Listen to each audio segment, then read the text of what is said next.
Já parou para pensar que tudo que existe no mundo, todas as coisas materiais, essa xícara, o seu celular, um fone de ouvido, um carro, qualquer coisa, tudo isso já foi uma ideia dentro da cabeça de alguém, foi um pensamento. Tudo isso antes de existir foi um pensamento. Alguém pensou, não, isso aqui pode ser uma coisa útil. E hoje as coisas existem.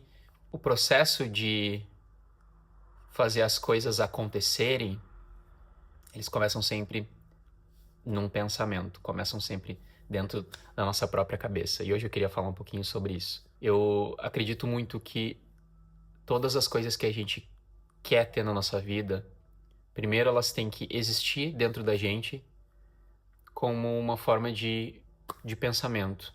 A gente primeiro tem que desejar aquilo, a gente tem que ter clareza do que a gente quer. Bom, eu quero um emprego dos sonhos, eu quero um carro, eu quero comprar uma casa, eu quero que a minha casa seja assim, seja desse jeito, seja de outro jeito, enfim, qualquer coisa que você deseja construir na vida, tudo isso vai ser possível quando, primeiro, ela existir dentro de você, dentro do seu pensamento, e com a maior especificidade possível, com a maior riqueza de detalhes possível.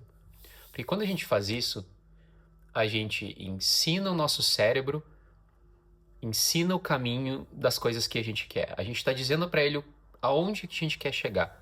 Isso dá muita clareza. Isso ajuda o nosso cérebro a buscar os caminhos para chegar até lá. Óbvio que não é simples simplesmente imaginar e as coisas se materializarem. Seria muito fácil, né? Seria muito bom.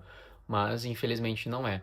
Tudo aquilo que a gente deseja tem que ter uma emoção envolvida.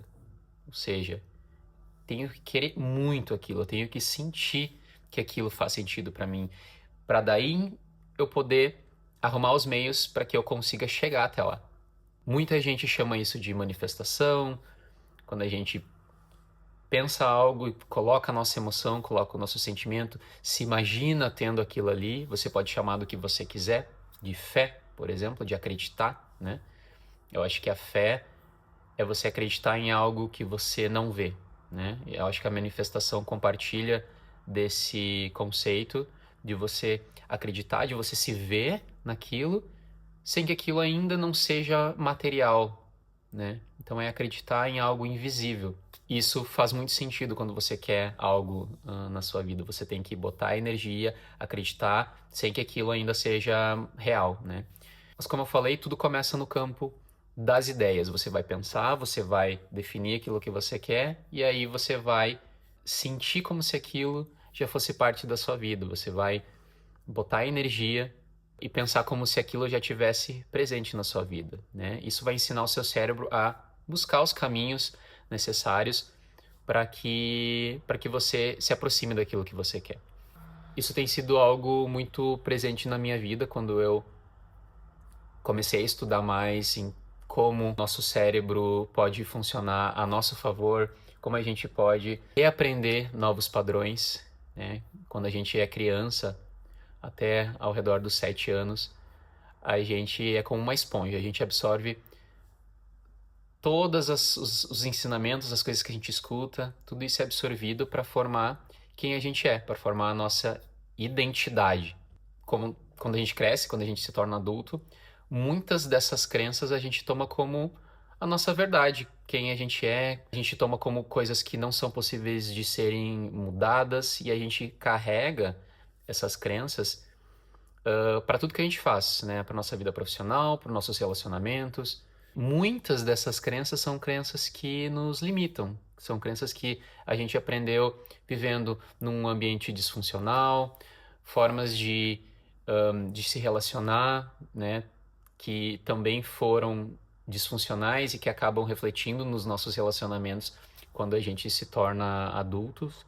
Então, uma grande chave que virou para mim foi quando eu finalmente percebi que, por mais que eu tenha aprendido desde criança que aquele era quem eu era, ou aquela eram as maneiras a maneira correta de se viver, eu aprendi que a gente pode criar uma nova maneira de viver, a nossa própria maneira, né? E para isso a gente precisa ressignificar aquilo que a gente aprendeu quando criança. Se a gente viveu num ambiente de trauma, num ambiente de muitas brigas, num ambiente de muita escassez de tudo, né? Escassez não só de dinheiro, escassez financeira, mas escassez emocional, né? Um ambiente talvez que um dos pais ou uma das pessoas responsáveis pelo seu cuidado era ausente emocionalmente. Tudo isso leva à construção da nossa identidade. E muitas vezes pode levar a um padrão disfuncional na vida adulta também, e que nos limita de viver de uma maneira completamente plena, acreditando nas nossas potencialidades, acreditando em tudo que a gente pode fazer e pode alcançar ao longo da nossa vida. Então, refazer essas crenças é algo que mudou a minha vida. Quando eu percebi que aquela identidade que eu assumia que eu tinha, que foi construída na minha infância, ela poderia ser reescrita, ela poderia ser substituída por novas crenças, né? E isso foi algo que fez muita diferença e tem feito muita diferença para a pessoa que eu sou hoje. Isso é um processo que não é simples, é um processo que não é fácil, é um processo que é muitas vezes doloroso, porque se você passou por momentos difíceis, de violência, de falta, de ausência dentro de onde você viveu, a cura para isso muitas vezes significa reviver essas situações para que você possa se curar delas. Isso é algo bastante doloroso muitas vezes, né? Quando a gente escuta que você precisa curar a sua criança interior, pode até soar como um clichê, mas isso é realmente algo muito transformador. Mas o que eu não escuto as pessoas dizerem é que isso é muito doloroso, né? Você reviver momentos de dor é muito difícil, mas ao mesmo tempo você tá lá por uma razão, você tá revivendo isso não para que você se martirize ou para que você continue naquele lugar de vítima ou de se sentir pena de si mesmo, mas para você reviver aquilo e finalmente dizer para aquela criança: olha, agora você está seguro, você é amado, você merece ser cuidado. Isso não define quem você é, né? Se agora você está se sentindo inseguro, agora você está seguro, você tem com quem contar, né? Você vai se abraçar. Eu realmente, quando eu comecei a fazer isso, eu revivi cenas da minha própria infância, que foram momentos difíceis, eu realmente me vi em terceira pessoa.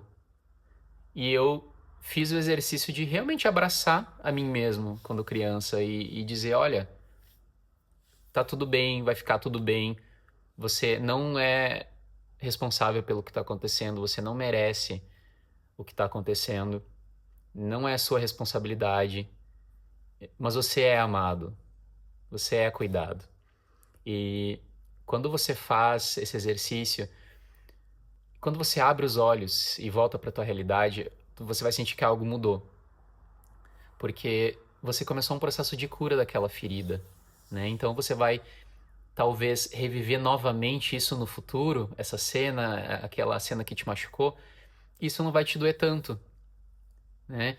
Isso significa que aquilo que aconteceu não tem mais tanto poder sobre você, não tem mais tanto poder sobre quem você é hoje. E essa é a grande mágica. Para a gente viver uma vida plena no nosso futuro, com confiança, buscando sempre o melhor, a gente precisa deixar no passado o que é o passado, né? Curar essas feridas e não ficar arrastando esse peso, ou não deixar que isso interfira em quem você é no futuro. Outras ferramentas que ajudam muito nesse processo é um processo de terapia, a autorreflexão, né?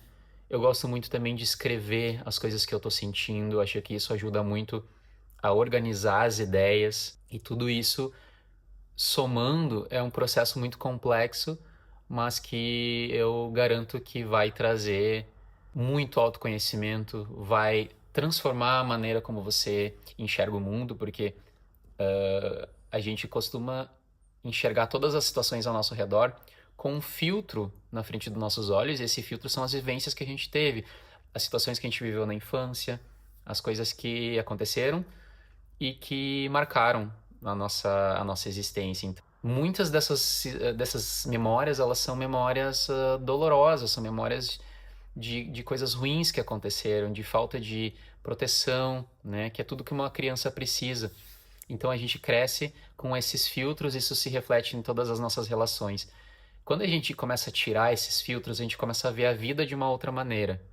E isso é surpreendente, porque quando você passa a acreditar que você pode fazer mais, que você pode viver com mais confiança, que você pode superar qualquer coisa, isso muda a forma como você enxerga as coisas ao teu redor, né? Então, isso é realmente transformador, né? Isso é autoconhecimento, isso é querer, querer viver uma vida diferente. Isso é incrível, é muito transformador. Eu quero poder falar mais sobre isso aqui. Esse é um primeiro vídeo, mas eu quero trazer mais sobre isso.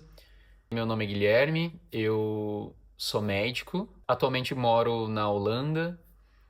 Se esse vídeo fez algum sentido para você, deixa algo nos comentários, compartilha alguma história, algo que você acha que tem relação com o que eu falei e nos vemos em breve. Até mais.